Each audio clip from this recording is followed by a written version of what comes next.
नमस्कार, स्वागत है आपका एससे कोचिंग सेंटर 2 पर। आज की इस वीडियो में झारखंड एनएमएस के बारे में बात करेंगे, जिसमें मैं ये बताऊंगा कि एनएमएस का फॉर्म आपको कैसे भरना है, ठीक है? तो देख सकते हैं यहाँ पर नोटिफिकेशन है, कह रहा है कि राष्ट्रीय साधन सह मेधा छात्रवृत्ति परीक्षा 2025-26 के संबंध में महत्वपूर्ण सूचना। इसका फॉर्म अभी चल रहा है। झारखंड एनएमएस का फॉर्म अभी चल रहा है। जितने भी बच्चे इस वर्ष कक्षा 8 की पढ़ाई कर रहे हैं, 8 में हैं, ठीक है, वो बच्चे इस फॉर्म को भर सकते हैं। ये फॉर्म जब आप भरेंगे और इसका एग्ज़ाम देंगे, यदि ये एग्ज़ाम आप क्लियर करते हैं तो आपको 12,000 रुपया प्रति वर्ष की दर से छात्रवृत्ति दी जाती है आगे की पढ़ाई करने के लिए, ठीक है। अर्थात ये छात्रवृत्ति कब तक मिलती रहती है आपको? 9 में, 10 में, 11 में, 12 में, ये 4 क्लासों में आपको 12,000 रुपये की छात्रवृत्ति मिलेगी, अर्थात 48,000 रुपये की छात्रवृत्ति मिलेगी। बस आपको क्या करना है कि आपने जो कक्षा 7 व 8 में पढ़ाई करी है, जो पढ़ाई आपने किया है वही पढ़ा हुआ आपके एग्ज़ाम में आता है। उसी एग्ज़ाम को अब जैसे आप अपने क्लास का एग्ज़ाम देते हैं वैसे इस एग्ज़ाम को देंगे, ये क्लियर हो जाएगा तो आप कक्षा 9 से 12 तक आपको 12,000 पर साल के हिसाब से आपको छात्रवृत्ति दी जाएगी। तो जितने भी बच्चे झारखंड से हैं तो अभी ये एनएमएस का फॉर्म चल रहा है, तो इस फॉर्म को ज़रूर भरें, ठीक है। तो देख सकते हैं यहाँ पर नोटिफिकेशन जो आया हुआ है वो 18/12/2025 को आया हुआ है, ठीक है। यहाँ पर क्या होता है कि पूरे भारत में 1 लाख बच्चों को ये स्कॉलरशिप दी जाती है, ठीक है।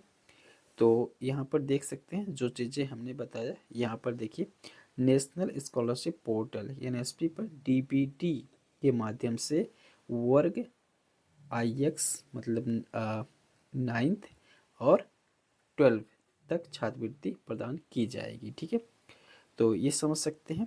यहाँ पर देख लीजिए झारखंड राज्य हेतु, यहाँ पर समझिए, इस छात्रवृत्ति के लिए कुल 1,962 कोटा भारत सरकार द्वारा निर्धारित है। कुल कितने बच्चों को स्कॉलरशिप मिलनी है? 1,962, अर्थात लगभग 2,000 बच्चों को ये स्कॉलरशिप मिलनी है, ठीक है। तो यदि आप ये वीडियो देख रहे हैं झारखंड से हैं तो ज़रूर इस फॉर्म को अप्लाई करें, अभी समय है, ठीक है। 17 तारीख तक समय है, ठीक है। 17 जनवरी तक समय है, ठीक है। इसका फॉर्म अभी चल रहा है।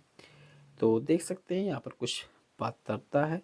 पात्रता क्या है कि आप शैक्षणिक सत्र 2024-25 में 55% अंकों के साथ 7वीं कक्षा उत्तीर्ण किए हों एवं 2025-26 में अष्टम वर्ग में नामांकित एवं अध्ययनरत हो, ठीक है। मतलब 7वीं कक्षा में आपने 55% अंक पाया हो और इस वर्ष 8वीं कक्षा में आप पढ़ रहे हो। और दूसरा पात्रता ये है कि 3.5 लाख रुपए से ज़्यादा की आपके अभिभावक की वार्षिक आय नहीं होनी चाहिए। और तीसरा ये है कि बच्चा केंद्रीय विद्यालय, जवाहर नवोदय विद्यालय, सैनिक स्कूल एवं राज्य सरकार द्वारा संचालित जैसे आवासीय विद्यालय जहां रहने, खाने एवं पढ़ने की व्यवस्था सरकार के द्वारा की जाती है के छात्र छात्राएं इस परीक्षा में सम्मिलित होने के पात्र नहीं है।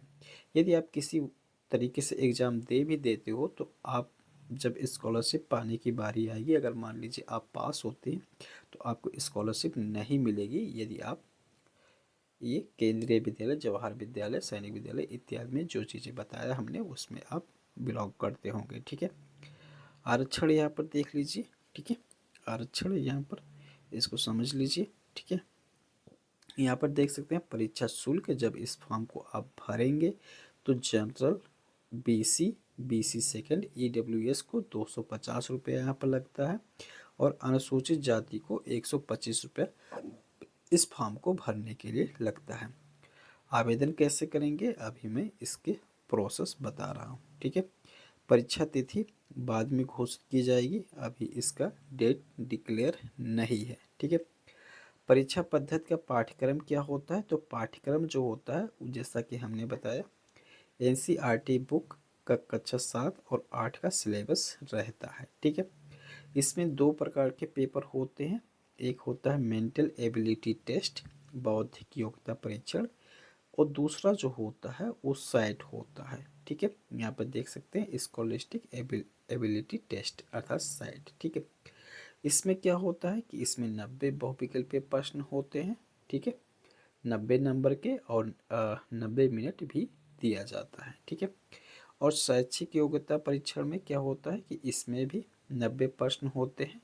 ठीक है, और इसमें भी 90 मिनट दिया जाता है और 90 अंक का होता है। ठीक है, तो इस प्रकार से यदि कोई बच्चा दिव्यांग है तो उसे 30 मिनट अतिरिक्त दिया जाता है। ठीक है, तो इस प्रकार से 180 मिनट का होता है, अर्थात 3 घंटे का ये पेपर होता है। ठीक है, चलें, तो यहाँ पर देख सकते हैं कोई बच्चा अगर सामान्य से है, ठीक है, ये ओबीसी हिस्से है तो उसे 40% अंक लाना होगा। इसके अलावा आरक्षित श्रेणी के बच्चे हैं तो उनको 32% अंक लाना होगा। ठीक है, 180 में से 40% और 180 में से 32% लाना होगा। ठीक है, पास करने के लिए।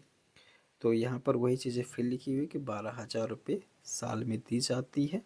ठीक है, हाँ, एक चीज़ कंडीशन यहाँ पर और है कि ये छात्रवृत्ति लेते रहने के लिए कि कक्षा 9 में भी ले, 10 में भी ले, 11 में, तो आपको क्या करना होगा कि कक्षा 9 और 11 में कम से कम 55% आपका अंक होना चाहिए, और 10 और 12 में कम से कम 60% अंक होना चाहिए। ठीक है, तो ये चीज़ें विशेष है, इसको ज़रूर ध्यान रखिए। ठीक है, चलिए अब यहाँ समझ लेते हैं कि डेट कब से कब तक है। ठीक है, तो यहाँ पर देख सकते हैं परीक्षा आवेदन प्रपत्र भरने की तिथि कब से है, 20/12/2025 से स्टार्ट है, 17/1/2026 तक ये फॉर्म भरा जाएगा। ठीक है, तो आइए समझते हैं कैसे भरना है। ठीक है, देखिए सबसे पहले आप क्रोम खोलेंगे और ठीक है गूगल में जाएंगे और गूगल के सर्च बॉक्स में यहाँ पर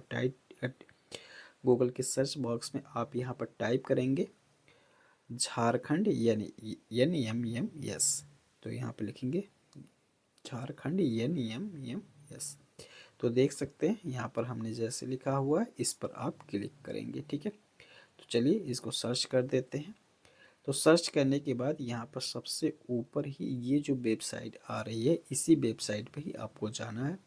लिखा होगा जैक गवर्नमेंट ऑफ झारखंड। ठीक है, और यहाँ पर jaic.jharkhand.gov.in लिखा होगा, इस पर क्लिक कर देंगे। तो चलिए इस पर क्लिक करने के बाद यहाँ पर आपके सामने कुछ इस प्रकार से खुल के आएगा। ठीक है, तो अब आपको इसमें चला जाना है एग्ज़ाम फॉर्म पोर्टल पर। तो इस पर क्लिक करते हैं। तो इस पर क्लिक करने के बाद आपके सामने इस प्रकार से पेज खुलेगा और यहाँ पर देखेंगे तो यहाँ पर रिसेंट अनाउंसमेंट दिया गया है। तो फिर आपको क्या करना है, आपको चले जाना है, इस पर देख सकते हैं एनएमएस एग्ज़ाम फॉर्म 2026, फिर आप इस पर क्लिक कर देंगे। ठीक है, तो इस पर क्लिक करने के बाद आपको देखिए यहाँ पर क्या दे रहा है, स्टूडेंट लॉगिन करने के लिए, जिस पे यहाँ पर लॉगिन आईडी मांग रहा है और पासवर्ड मांग रहा है। तो अभी आप पहली बार फॉर्म भरने जा रहे हैं तो आप यहाँ पर लॉगिन नहीं हो पाएंगे, तो आपको यहाँ पर क्या करना होगा, साइन अप करना होगा। ठीक है, तो आप यहाँ पर साइन अप पे क्लिक करेंगे तो आपके सामने देखिए साइन अप का यहाँ पर पेज खुलेगा। तो अब आपको क्या करना है कि यहाँ पर फ़ोन नंबर अपना डालेंगे और आधार नंबर। फ़ोन नंबर वही डालेंगे जो एक्टिव हो, ठीक है, जिस पे मैसेज जा सके। इसके बाद यहाँ पर पासवर्ड आप बनाएंगे, देख लीजिए यहाँ पर लिखा हुआ the minimum password length 8 character and must contain one list lower lower letter यहाँ पर लिखा हुआ है। ठीक है, मतलब 8 अंकों का होना चाहिए, 8 लेटर का होना चाहिए और उसमें एक लोअर केस भी होना चाहिए अर्थात स्मॉल लेटर होना चाहिए।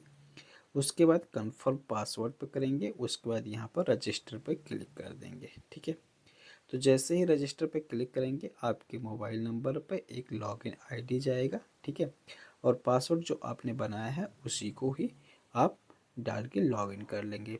तो फिर आप बैक चले जाएंगे। ठीक है, तो जैसे ही बैक जाएंगे आपके सामने यहाँ पर स्टूडेंट लॉगिन खुलेगा। तो यहाँ पे लॉगिन आईडी डालेंगे जो आपके मोबाइल के मैसेज में गया होगा, और यहाँ पर पासवर्ड डालेंगे और यहाँ पर लॉगिन कर लेंगे। इसको लॉगिन करने के बाद आप फॉर्म भरेंगे और पेमेंट कटा देंगे। फिर आपको क्या करना है कि उसका प्रिंट आउट ले लेना है और अपने स्कूल के प्रधानाध्यापक को ले जाके दे देना है। प्रधानाध्यापक ये चीज़ें रख लेंगे और जो भी उनका साइन करना होगा वो करके अपने ऊपर के अधिकारी को इसको दे देंगे। वहाँ पर क्या होगा, जब ये फॉर्म जाएगा ऑनलाइन भर के, तो उसी के आधार पर इस फॉर्म को वो रिजेक्ट या एक्सेप्ट कर देंगे। ठीक है, तो ये प्रक्रिया है। तो मैं उम्मीद करता हूँ कि ज़रूर आपको समझ में आया होगा। तैयारी करने के लिए चैनल को सब्सक्राइब कर लें। ठीक है, चलें।